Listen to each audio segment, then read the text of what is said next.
통영 타워에 왔습니다. 여기 타워는 저렇게 돌아간대요. 이게 원만히 돌아가고, 이순신 장군의 넋시설에 있는 지금 통영 투어 중입니다. 통영에 와보니까 재밌는 거는 외국인들이 수산업으로 많이 진출해 있고, 인도네시아 인원들이 한 2,000명 가까이 거주하고 있네요. 다른 나라 특색으로 아무래도 이제 어업이 주업이다 보니까 조업을 할 수 있는 외국인들이 많이 거주하는 걸 확인할 수가 있습니다. 일단 저는 다시 커피 한잔 하고 다시 인사드리겠습니다.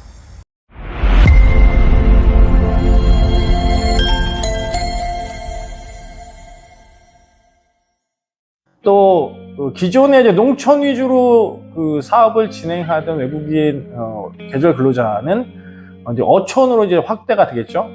근데 이제 계절 근로자도 이제 E9과 연계돼서 가요. 어업과 축산업이 확대됐기 때문에 쉽게 말하면 E8과 E9의 이제 밸런스를 어촌과 농촌에서 이제 맞추기 시작할 것이다. 그리고 대형 농촌 경영자나 농촌 법인 같은 경우에 이제 E9으로 전환을 해서 전문적으로 인력을 쓰기 때문에 계절 근로자에 대한 그 농가에 지급하는 방식은 아마 이제 법무부에서 고민이 될 것으로 이제 판단이 됩니다. 그러니까 이제 어느 정도 수준에서 E9을 맞춰줄 것이냐, 또 어느 정도에서 E8을 줄 것이냐에 대한 고민이 있을 수밖에 없는 단계가 됐고요. 그런 부분에 대한 정책적 보완과 실태 조사가 이루어질 것으로 판단이 됩니다.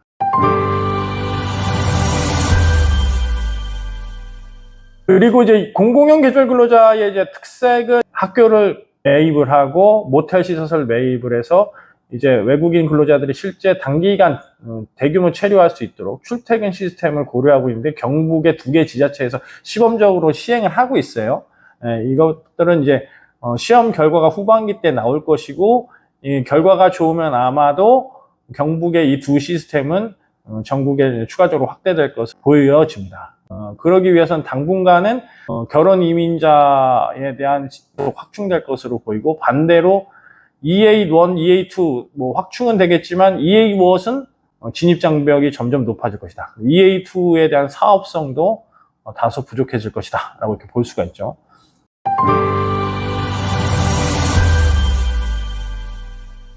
후반기에 조심스럽게 EA 계절 근로자를 예측을 해보자면, 지금은 이제 내년을 바라봐야 되는 시점인데, 계절 근로자 EA2의 공공형 형태는 증가될 것인데, 이거에 대한 예산 확충이 확보되지 않는 상태에서 이 사업을 지속하기란 어려워질 것으로 보이고, 예산이 확보가 안 되는 지자체는 결혼 이민자로 확대를 할 것이고, 예산이 확보되는 지자체는 공공형 계절 근로자를 확충을 할 것으로 보여집니다.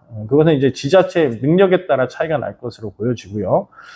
그러면 이제 공공형 계절 근로자의 주체는 누가 될 것이냐? 그건 이제 공공형 계절 근로자를 전부 다 이제 조합으로 하기에는 이제 현실적인 한계가 올 것으로 보여요. 그래서 점진적으로 민간화 될 것으로 보여지는데, 그 시점은 지자체별로 좀 차이가 있을 것 같습니다. 그럼 이 민간화되는 그 시점에서도 이제 결국은 또 이제 폐단이 발생하겠죠. 이제 한국에서 수익을 내야 그 사업을 이해하니까 예산 가지고 버틸 수 없죠.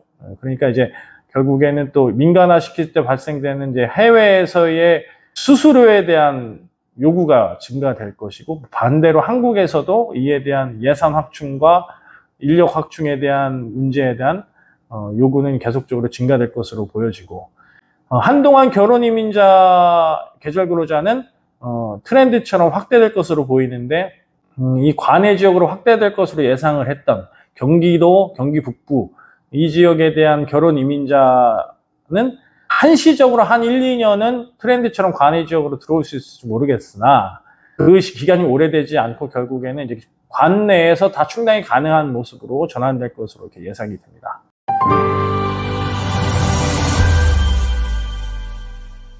한국의 농어촌 산업이 1, 2차 산업이기 때문에 계절 근로자 사업은 반드시 필요한 사업입니다.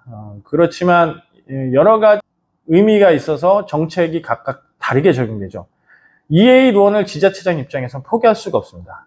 지자체장의 치적이기 때문에 EA1은 지자체별로 TO를 유지를 하는 상태에서 이걸 얼마나 효율적으로 이탈 없이 관리하느냐, 그것은 바로 공공형 계절 근로자를 유치해야 되는 당위성이 되죠.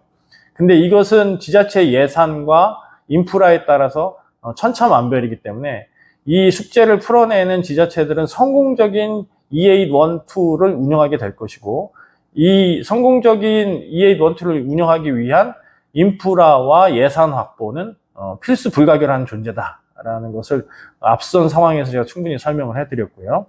그리고 결혼 이민자에 대한 지속적으로 확충되고 트렌드처럼 될 것인데, 시행 초기인 현재는 관내까지 확보가 되더라도 앞으로 결혼 이민자는 관내 위주로 될 가능성이 높다, 이렇게 판단이 들고, 여기에 이제 대학생들 우수 인증대학교의 인구 감소 지역 시범적으로 진행하고 있는 D2 학생의 계절 근로자까지 들어온다면 사실상 지역 내에 있는 계절 근로자로 확대되지, 광역 범위의 계절 근로자 사업은 한정적으로 될 것이다 라고 조심스럽게 예측을 해봅니다.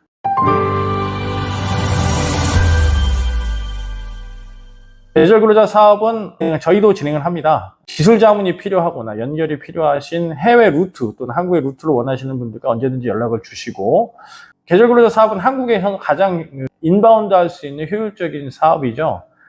그렇지만 이게 현재 정부 주도하에 이루어지고 있기 때문에 사업성에 대한 부분은 반드시 따져보시고 진행을 하셔야 됩니다.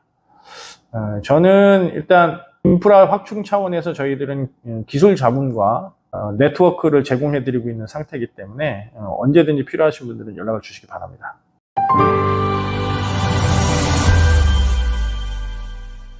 밤이 깊었네요. 날은 좀 무덥고 하루하루 좀 고되고 때로는 힘이 들지만, 오늘처럼 뭔가 하나씩 해결해 나가면 또 새로운 빛이 보이고 또 도전해볼 가치가 있다는 생각을 자주 하게 됩니다. 저와 골드윈이 유튜브를 찍은 지 완전 1년이 다 돼갑니다.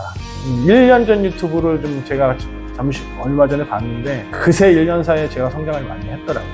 울산 지방행정사회 그 회장님을 좀 뵈러 내려갔다가 회장님께서 해주신 말이 아직도 귀에 남습니다. 남들은 2년 3년을 해도 될까 말까 한 일을 너는 몇 개월 만에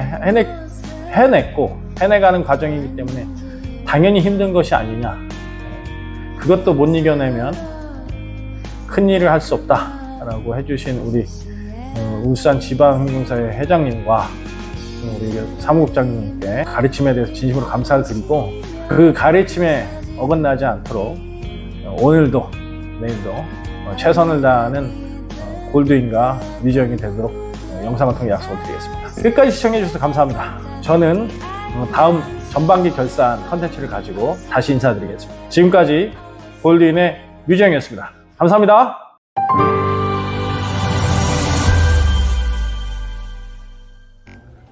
전경이다 보이네, 전경이. 우리 박홍대 대표님 덕분에 좋은 카페 온 것 같습니다. 자랑해야지.